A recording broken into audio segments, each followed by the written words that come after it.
Hello, my name's Gary. And my name's Simon. And this is episode 6 of EV Musings, a podcast about electric vehicles and things that are interesting to electric vehicle owners. On today's podcast, we'll be talking about range anxiety, what it is, how to remove or reduce it, and whether it's something we actually need to worry about at all. But before we get started, Simon, I want to ask you, do you have any idea how much the new Ionity chargers at the Milton Keynes hub are going to cost? There's been discussion on Twitter this week, and I'm not sure there's clarity on it at all. I've heard a fixed price per charge. I've heard subscription plus fixed price. I've heard subscription plus fixed charge plus a charge per kilowatt hour. What do you know? What do you say? Well, like you, I've heard various things. I mean, I've been up to see it, and obviously, unfortunately, every time I've been up there, they've been either off or not ready. I've heard, probably like you, anywhere between £8 fixed cost for kind of like half an hour or an hour, whatever it is, in terms of charging. And that was almost whether it was a introductory cost, and then there was £16 mentioned, which, if it is, that's absolutely ludicrous. I don't care how much power is coming through those things. I would hope it'll be one of two things, that it would be a similar thing to maybe Instavolt, where it's like a 35p per kilowatt and a kind of a contactless payment perhaps, or a subscription. I think if they're going to go down the kind of £8 or more fixed cost, I think that's going to put a lot of people off, unless you're one of those money's no object when I charge my car type thing, which I'm not. Well, exactly. I think the problem that we've got is there are multiple sources of information on here, because if you look at the Ionity website, it says fixed price 8. So it's €8 or £8 kronas or £8, depending which country you're in. But then Jaguar Land Rover, who were behind a lot of this, have released something about the I-Pace in Germany, which talks about something like €7.95 a month, €7.95 a month as a sort of membership, and then the £8 per charge plus whatever it was, 33 cents per kilowatt hour on top of that. But it wasn't clear exactly what they were talking about, whether that applies to Germany or whether it applies to everywhere, or, you know, is this introductory? Is it going to unbelievable? Sounds so complicated. Sounds really complicated. I mean, and this is kind of what we were discussing before. It's, you know, people want it easy. You know, you want to go up there, swipe your card, away you go. And I really can't see them going above £8 if it is. Because if they did, surely that just completely defeats the object of charging. I mean, because if you've got a bigger battery and able to charge your car faster, you shouldn't really be penalised for, you know, having modern technology to be able to do it quicker and more power. If anything, you know, it should be at least comparable. Yeah, I hope it goes to either a subscription or a contactless payment and it's reasonable. Mind you, even then, if you think about, what are Instavolt at the moment? 36 pence? 35, 36p. Yeah. Now, if you've got a 90 kilowatt hour battery, you're heading up towards £36, £37 just to fill that from empty to full.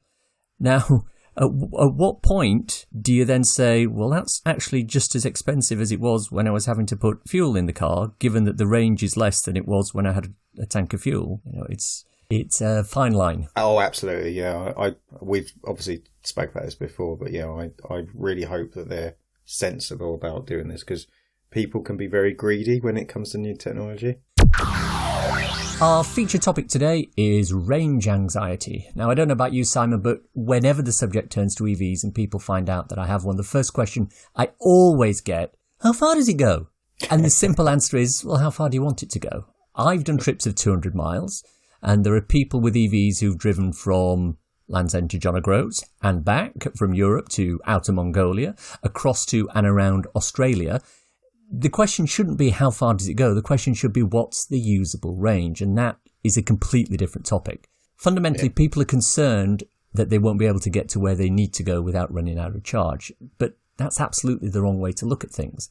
Nobody turns around to somebody driving a diesel Range Rover and says, how far does it go? Because the distance an internal combustion engine car can go on a tank is irrelevant. So why do people ask the same question with EVs? And obviously, it's because they're trying to fit EVs into the ICE model of refueling.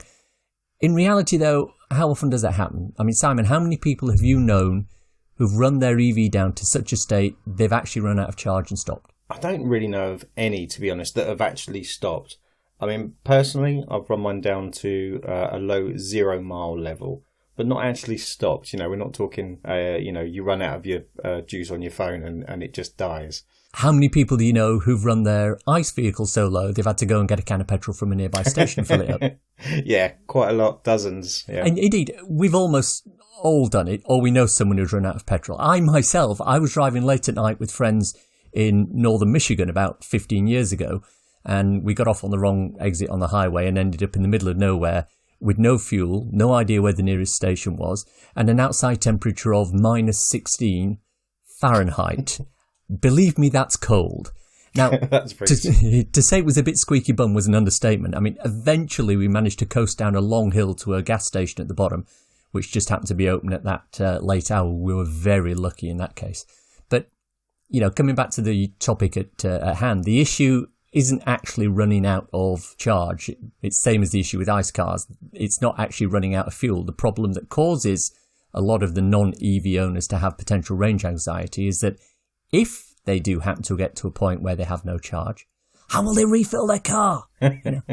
Obviously, there's no way of running around with a bucket full of electrons to fill it up. So in reality, this is the underlying issue creating range anxiety. It shouldn't be called range anxiety. It should be called charger anxiety, because it's all related to finding a charger you can use to top up.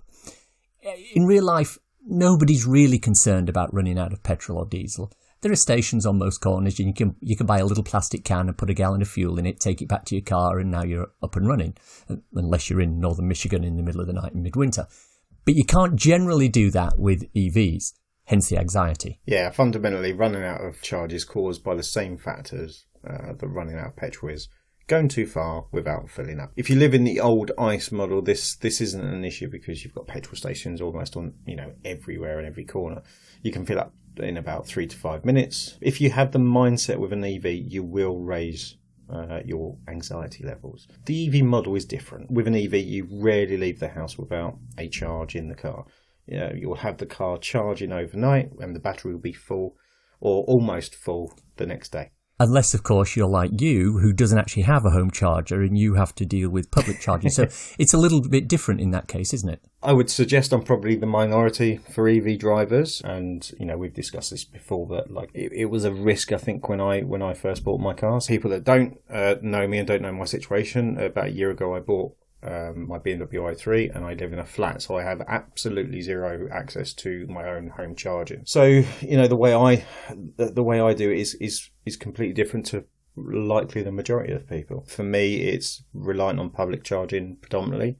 I am lucky that just before I bought my car, my boss had the foresight to add in work chargers, 7 kilowatt work chargers. So they're not free, I still have to pay for them, but I was lucky in that respect that I could charge at work, worst case. But other than that, I was back in the kind of ecotricity days before Polar started rolling out a lot of their big kind of rollout. So yeah, I was very limited. And we'll come back and talk about work charging a little bit later on. But what we've now got is the situation where we've got someone living in the model of ICE refueling, and they're trying to apply that to the EV model, and they're looking at the published range and starting to worry. And of course, the other issue is that ranges differ wildly between EVs. You look at the original 24 kilowatt hour Leaf, or even the IMEV, is that how you pronounce it? And then you compare that to something like one of the new Konas or the e-Niro or the Model 3 with a range upwards of 250 or 300 miles. And your charger anxiety is going to be vastly different. If you've got a car that will do 300 miles on a charge, you're going to be more relaxed about taking a journey than you are with a car that will do, say, 85 miles, obviously. But in reality, there shouldn't really be a difference. The issues are identical in both cases. It's just the figures that are different. Yeah, ironically, no one takes an ICE vehicles and asks, how big is the fuel tank? Nobody cares if your tank, takes 30 litres or 6 litres or even 100 litres. That just affects your wallet. No one asks how many miles can I get with the fuel I've just put in. Exactly. Which brings up the question of why are people anxious? If they run out of petrol, they wouldn't be anxious. But if they run out of charge, they would. Why? Well, fear of the unknown. Imagine the situation. 50 miles from your next charger, turtle mode, go slow. The car dies. You stop. What do? No spare electrons in the boot. So how do you move forward? How do you move forward? Unfortunately, on the back of a flatbed truck.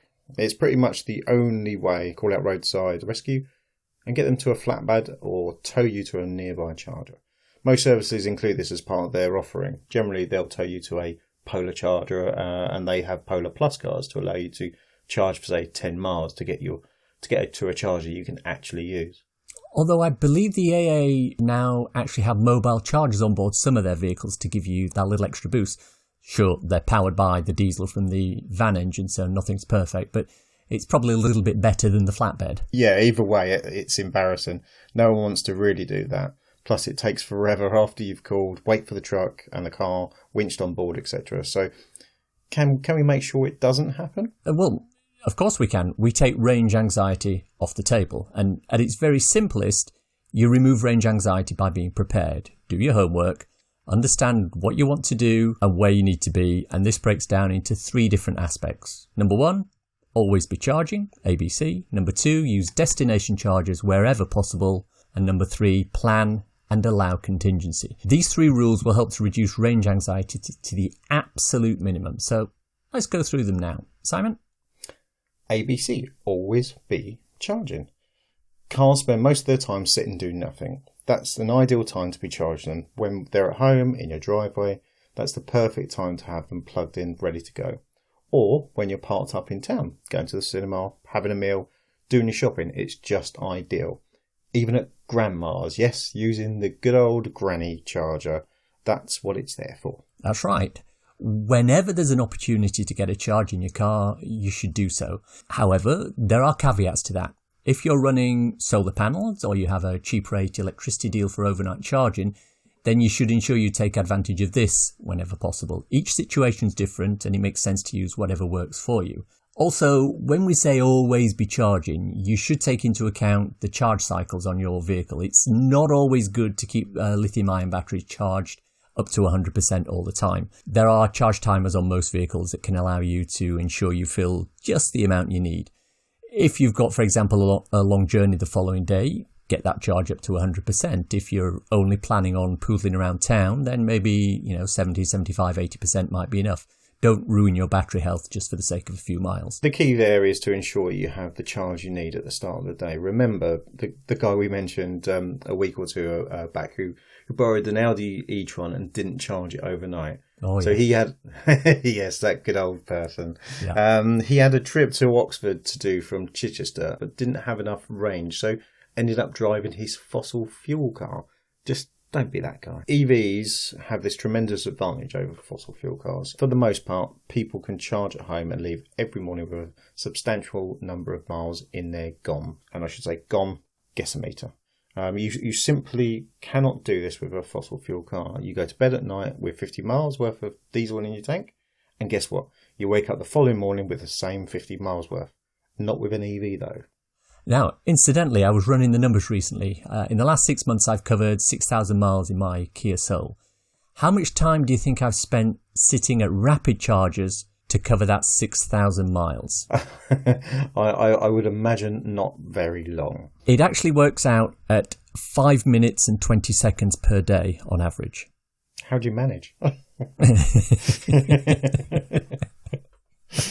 yeah, I mean, you look at the figures, you've got 6,000 miles and it takes 45, 50 minutes to charge up to 80% and Must be there for hours. Hours and hours and hours. No, yes, there are certain long distance trips I do where I might spend, in total an hour sat on chargers. But if you parse it out over individual days, 5 minutes and 20 seconds. Yeah, it's nothing. Absolutely.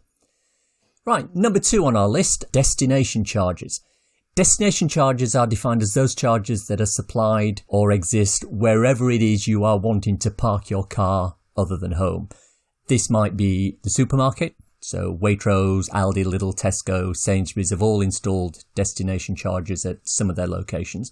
In fact, the local Aldi near where my mother lives up in Yorkshire has just opened and they've got 6 7-kilowatt pod point chargers located nicely away from the entrance, so the chances of them getting iced are, very small.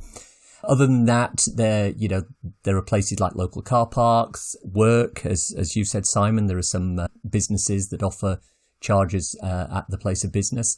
And one of the things that I found looking on some of the charger apps is that a number of shopping centre car parks are starting to offer 7 kilowatt chargers on certain floors. And that number is starting to increase. Yeah, I mean, we both charged at Brent Cross when we went to see the Tesla Model 3, remember? Yeah. Places like Oracle, Reading, Meadowhall, Sheffield, Westfield and Milton Keynes, there are all these big shopping centres that everybody goes on either a daily or weekly basis.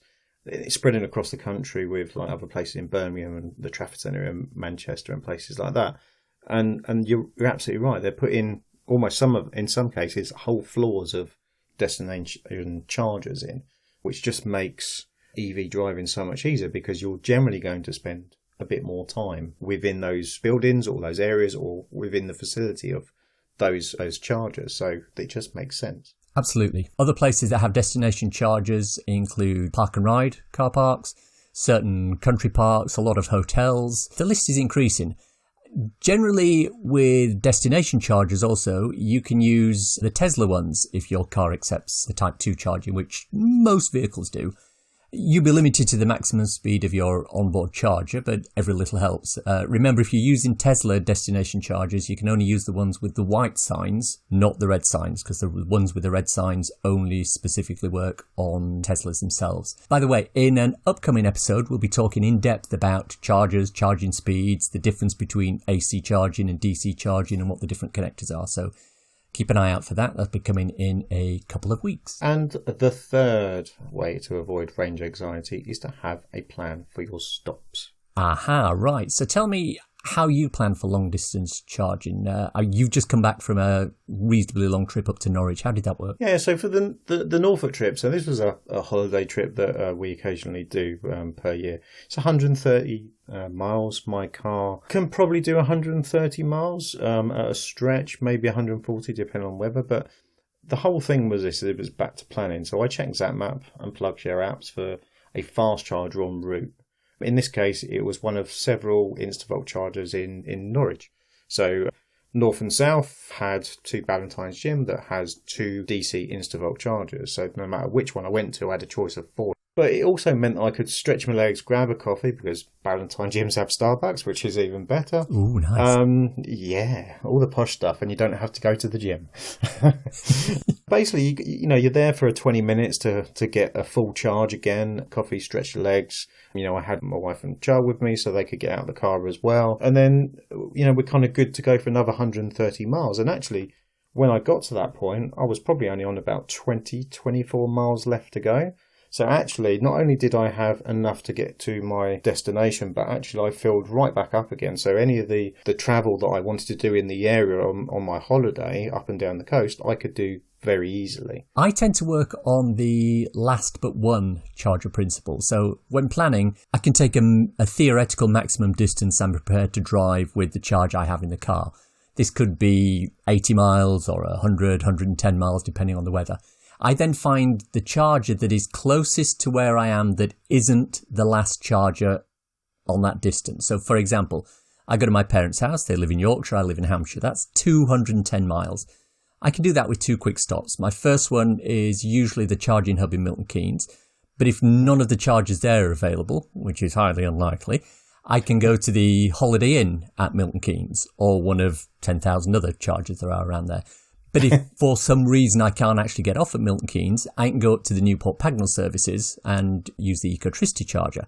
After that, my next stop is Derby. There are 2 chargers within 2 minutes of junction 25 that I can choose from. If neither of those work, I can go down to the Trowel services for the Ecotricity ones there. I've then got enough to get home. But if things start to go downhill because of very bad weather or a long diversion, I can get off at junction 33 on the M1 and use the polar charger at the Holiday Inn in Rotherham, or I can go to the IKEA in Sheffield. So I'm not choosing the last charger before I'm going to run out of charge. I'm choosing the one prior to that, and then if there's a problem, I've still got the backup of the one that's left. And the key is always have options. But the other thing to remember is you need to know what your actual useful range is going to be when you're calculating how far you can go. So take my 30 kilowatt hour Soul. Normally, I can get 125 to 130 miles on a full charge. In winter, that drops to 100 to 105. Now, I'll never run it down below about 20 miles on the GOM unless I absolutely have to. So that will give me a maximum usable range of between about 80 and 110 miles, depending on the time of year. When I recharge on a long journey, I'll recharge up to about 80% of the full chargeable range. So that's the optimum charge to get the longest distance in the shortest time. My Soul tends to charge a lot quicker than other vehicles that have a similar size battery. So in winter, we're talking 80 miles. In summer, that's about 105 miles. And that lets you know what the actual range is you need to be looking at when calculating your next stop. How's that look for your i3, Simon? I suppose it's not too dissimilar. I get a little bit more with my 33 kilowatt hour i3, which is approximately 120 in the winter and 140 in the summer. And that's generally based on a lot of motorway driving. You'll probably drop maybe down to 110 and 130 if you're doing a lot of motorway, just because speed and things like that. You know, when I was going to Norfolk, you had a bit of everything. You had kind of motorway and you had smaller roads. So you're absolutely right. You need to compare both and then get the average, what you kind of generally think. And you'll get that quite quickly, I think.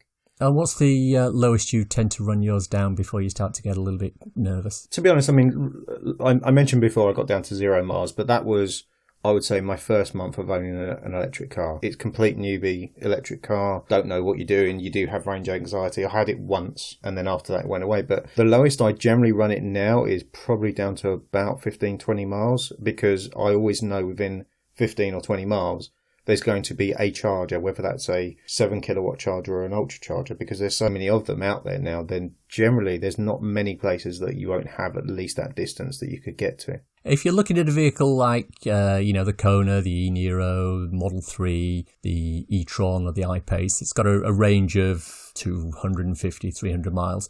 That's going to give you a lot of leeway when you're trying to plan your charge stops. But it's also going to take you longer to charge at each stop until the 150 kilowatt charges become more widespread. Yeah, it'd be interesting as well when people, when they do, start to get more and more of these, actually, are they the same as us? Do they then start to get down to the 10, 15 miles? Or do they almost treat it like an ICE car where, I mentioned before, you kind of almost top up on a weekly basis? I think I probably would only charge once a week, if that, and it would just be to sort of top up to what you need. So it'd just be interesting to see anyone out there that's listening to this that has already got one of those. It'd be interesting to get some feedback on that, perhaps. Absolutely. Quick question: What was your first long distance run after you took ownership of your car where anxiety might have been an issue? To be honest, it wasn't a long journey. It was actually a 30-mile journey to Cambridge when range anxiety kind of kicked in. So this must have been within the first couple of weeks of owning it. Like I said, complete newbie to EVs. Didn't have a clue about them at all. I only knew that it was shiny electric, and it looked like fun, and I wanted one. But when I started driving it, I basically hadn't charged enough overnight or the night before. At the time, I had work charges in there, so I knew if I got to work, I'd be fine. And I had about 30 odd miles in the guessometer. So me being a newbie for 30 miles, I've got 30 miles to go to work. Easy. Not a problem. I was basically going up one of the motorways towards Cambridge from where I live. It was on the motorway. I was about probably 5 miles away from Ecotricity and about 8 miles away from work. And it hit the 5 miles, 3 miles, 0 miles. In a BMW i3, when it hits 0 miles, it goes a brown colour, which pretty much was my range anxiety colour at the same time. And what I was thinking, I was like, oh God, I'm going to be one of these people you hear about as a new EV driver that you've run out of juice and I'm end up on a flatbed lorry. And I wasn't even crawling along. I'm in, I think, eco mode, so that gives you about 70 mile speed limit. So I was going along okay and all the rest of it. And I was getting nearer and nearer. I hit a traffic jam, which at that point my range anxiety really went to 11. And it was like, oh Christ, I'm not going to make this. And I could see the garage in the distance. And it was still on zero, still going along, no problem. And I came off the motorway. Luckily, the Ecotricity at Cambridge Services was working. Plugged in, sat there and had breakfast and a coffee for 20 minutes and charged my car.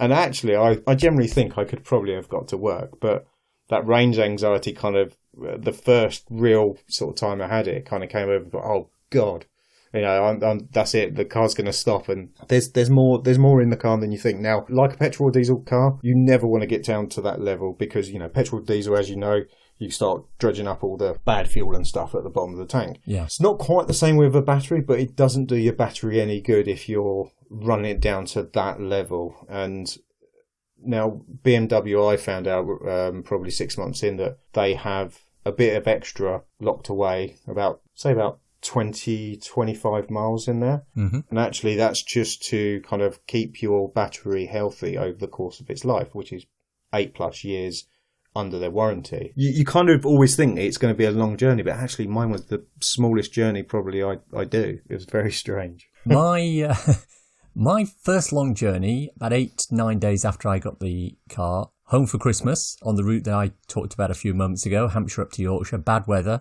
headwind, rain. This was before the Milton Keynes hub had actually opened, so I had to stop a little bit earlier on Junction 5. Couldn't find the first charger that was supposed to be there because I think it had been iced and I hadn't actually realised exactly where it was. So I then had to go and find the second charger that was 2 miles away. But once I'd found that, absolutely no problem. Never once did I get below the 20 miles. All the chargers were working.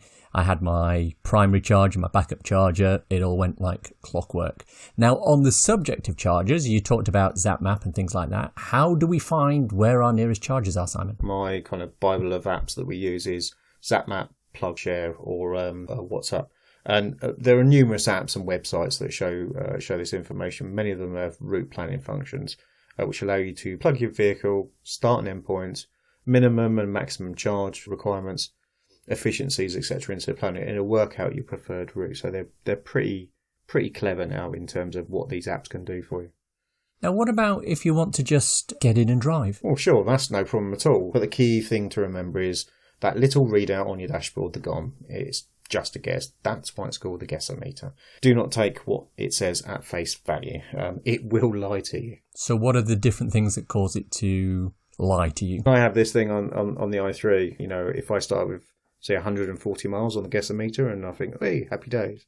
Then you put in on the sat-nav where you want to go, and actually the car itself will work out not only the route in terms of whether you're going on motorways or smaller roads, whether you've got hills and elevation. So all these things are taken into account on the guessometer, and then that range will actually drop down to a more realistic level. If you haven't got that on an EV, then essentially those factors, so elevation, what kind of road you're going on, so that will depend on how quick you're going. Mm-hmm.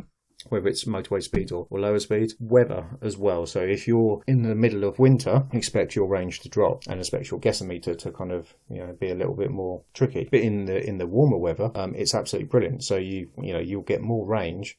But again, you still have to be very cautious of it. Things like it's all the kind of environmental factors, really. Well, yeah, I mean, headwinds tend to be a bit of a problem as well, and wet roads, that sort of stuff. So it's one of those things that they actually have the same effect on internal combustion engines, but because you generally don't have a readout in the middle of the dashboard telling you how many miles are left on an internal combustion engine, it doesn't tend to worry you so much.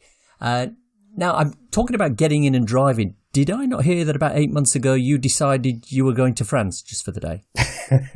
So yeah, this was a really stupid idea at the time. It seemed that when I bought my electric car, lots of silly things came into my head. One almost like, what can this car do and all the rest of it. I'm very excited about a new bit of tech. The other part of me, I started a YouTube channel, which, you can find in the links, but I wanted to kind of do something I'd never done before. So in a diesel or a car that I had before, I probably wouldn't have gone the kind of distances just because of how much it costs. But actually I thought, well, if this isn't going to cost me that much money, where could I go that I've always wanted to do? And actually, I've always wanted to go to Dunkirk in France. Now, anyone that knows where Dunkirk in France is, it's not actually that far when you get to Europe. It's like 45 miles from the coast of Calais, up the coast, and you're pretty much there. For a new EV driver, there's certain things that made me a bit nervous. Not all EV related. So first of all, there was a 120 mile from where I live down to Folkestone, where the Channel Tunnel is. Yep. Now, bearing in mind, I'd booked all of this and planned all this a week before I was going. I just thought, that's where I want to go, and I'm going to book a Channel Tunnel ticket, and I'm going to try and work out this stuff as I go, and away I went. I'd never been on the Channel Tunnel, so I didn't know what to expect. I didn't know what you had to do, when you get down there, to be honest, it's relatively straightforward. But for a person that's never done it, it's a little daunting. There's other things like, when you drive in Europe, you have to have certain things like you have to have 2 breathalyzers. You have to have a certain sticker on there. If you're going into the cities, you can get a green EV sticker, which just essentially is a zero emissions car. And then I thought, well, how about charging? Does that work the same way? And the thoughts through my head was, is electric going to be the same way? If you go abroad, usually you have a little plug, don't you, in the wall that converts it, or a different type of plug. An adapter, yeah. Yeah, so I was like, is that the same? What do I do? So I've done a bit of reading up on it, about 24, 48 hours before I went. And luckily, I'd done some reading about these cards that you have, so I managed to get a couple of cards pretty quickly. I drove all the way to Dunkirk. I drove all the way back from Dunkirk, back across the Channel Tunnel to Folkestone again, charged it, and I went home. So actually, I didn't even have to use the charging in Europe whatsoever. If you are doing that, there's a bit more planning. And to be honest, there's no less planning if I have gone across in a nice car. Yes, you can get further and things like that in a petrol car, but it's not complicated. Actually, they've made it relatively straightforward. We're still struggling with multiple apps and charging ways and all that sort of stuff. And they seem to have kind of cottoned onto that and at least given, a few options to make it easier. So, to summarise, range anxiety shouldn't really be called range anxiety. It should be called charger anxiety. It doesn't matter if your car does 80 miles on a charge or 500 miles on a charge. If you're running low and there are no available chargers, you'll get anxiety. But the same goes for petrol pumps. Diesel cars doing 800 miles on a tank still have trouble refuelling if you run out in the Highlands of Scotland, miles away from a petrol station. To reduce your charger anxiety, follow the 3 steps that we talked about. Number 1, always be charging. Number 2, use destination chargers wherever possible. Number 3, plan your stops with contingency. We've said it several times before on this podcast. The UK charging infrastructure is not 100% where it needs to be right at this moment in time, but that is changing. Within a few short years, chargers will be commonplace and they will outnumber petrol pumps. At the moment, they outnumber petrol stations, but not pumps. And once this happens, your only issue is going to be deciding which charger to use when you get to your charge stop or end destination. Until then, bear those 3 points above in mind, and you'll minimise your charger anxiety tremendously. So let's wrap up by seeing if there's some cool EV or renewable thing you've come across that we can share with our listeners. Mine was a little bit different this week, not necessarily EV or renewable related, but cool nonetheless. So people that know our good friend in EV world as Elon Musk owns several companies, one of those being SpaceX. So SpaceX, if people don't know, is a privately run space program. So essentially, they are a private rocket company that, shuttles various things up to the International Space Station and various other places for NASA and anyone else. But the thing that really amazed me this week is somebody posted a picture, and we'll put a link to it in the details below, but there's the bottom half of the Falcon Heavy rocket. And then at the very tiny bit that you can see right in the bottom of the photo are people. This thing is just mental. It's just like, the sheer engineering that goes into it to get these things off the ground in the first place, but actually then to be able to make them land by themselves on these platforms perfectly is just astounding. And the picture to me really just kind of summed it up. And it was like, it's kind of the heyday of the NASA rockets of, the 70s. Anyone that's been to NASA in Florida will know literally how small you are. Mm. But these Falcon Heavy things are just incredible. Yeah, the picture, you got to see the picture. It's just crazy what, seeing these tiny little people against this huge rocket. It's nuts. I looked at the picture, and the problem that everybody has is when you see this on the TV, there's no sense of scale. No. Okay, so it's a rocket, so you don't expect it to be tiny. But, it comes down, it lands on a landing pad. Well, is that a landing pad that's 50 feet across or 500 feet across? You don't necessarily have a sense of scale. But when you see this picture, it's just the support legs and the bottom, 10th or, 15% of the actual rocket itself. And as you say, tiny, tiny people next to it, just to give you some sense of scale. It is a very, very cool photo. Yeah, it's mind-blowing. My cool thing is something that I saw at Fully Charged live a few weeks back. It's a company that's It's been called the Netflix of EV leasing. It's called EV Easy, EVEZY. Their business model is that you can lease whichever EV you want for a month for a fixed price. You're registered with them. All you need is a driving license, proof of address, and a selfie for some reason. There we go. You can collect the car either from one of their depots. They've got a number scattered around the country, or you get it delivered.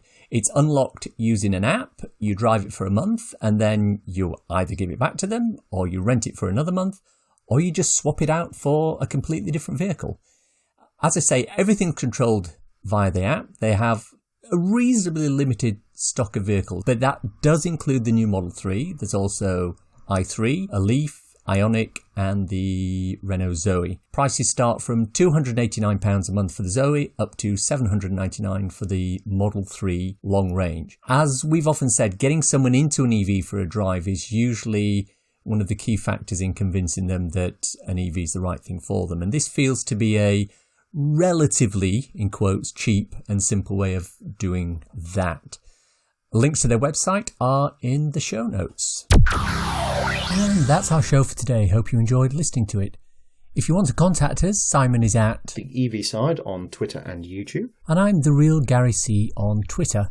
If you're new to EVs or thinking of getting one and you're wanting a quick reference ebook to read on your Kindle, I wrote a little something called So You've Gone Electric.